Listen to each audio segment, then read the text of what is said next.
Today is the sixth Sunday after Easter, and so it is traditionally in the church, it is Rogation Sunday.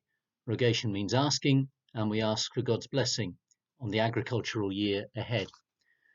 And our farmers need our prayers this year, perhaps more than most. We had the hideously wet winter. We've had an astonishing hot, dry spring.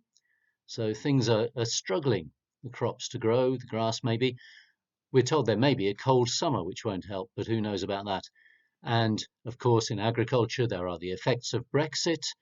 The virus has raised problems in the supply chain, and so on and so on. And these are quite tough times. So we pray this Sunday for everyone in agriculture, and we should pray prayers of thankfulness for them. And remember how important farming is. Often just sits in the background for many people. Both our readings this morning from Isaiah 5 and from John 15 picture God as a farmer with a vineyard. Elsewhere in the Bible, we can find God pictured as a farmer with sheep, as a farmer with corn, and so on. But here he has a vineyard. In the Old Testament, the people of Israel are God's vineyard, and he treats them perfectly. So we hear this. He says, "My loved one," this is God, "had a vineyard on a fertile hillside, and he dug it, cleared it of stones, planted it with the choicest vines, looked after it, looked for good crops, good grapes, and found only bad fruit. He's treated it perfectly, and it has treated him with contempt." And Israel failed to bring forth the fruit that God wanted.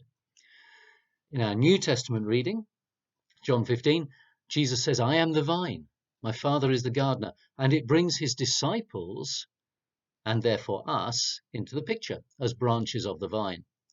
But it raises the same burning question, whether we are going to produce fruit which he is looking for or not. Now, this picture of God as a farmer reflects the world, of course, which Isaiah's hearers and Jesus' hearers were living in. Agriculture was a much more prominent part of that than it is for many of us. But the picture of God as a farmer also reflects the world that he has made. God made living things. He didn't make robots or machines. He made things that grow.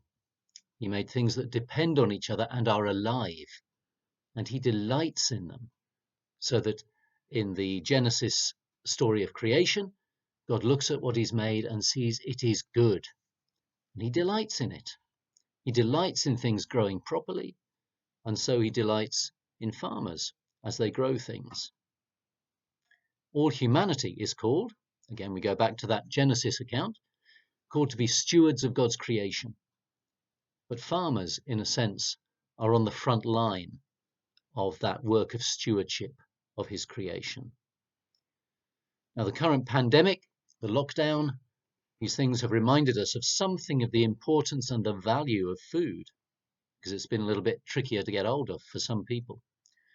And Prince Charles recently was talking about this in a speech. I'm not going to do a Prince Charles impression, apart from the ears, I can't really do him. But he said, "Food does not happen by magic.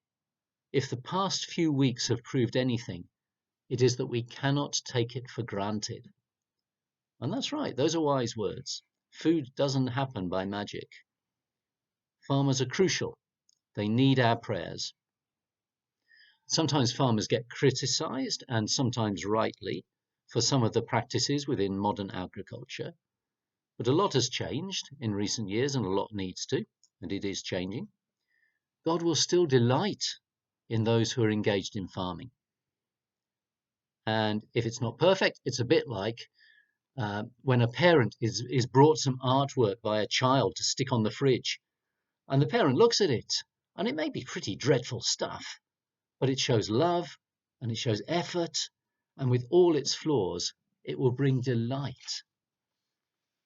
And that's what happens when we bring our loving work to God, and that's for farmers too.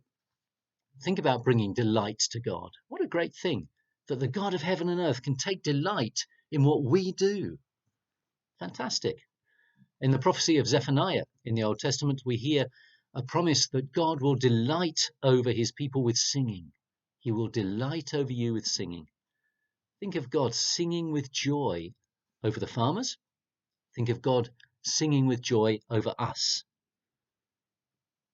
Because some in our congregations are in farming, but we are all, whether we are or not, we're all called to produce a harvest, bear a fruit for God. And hence, in our New Testament reading, John 15,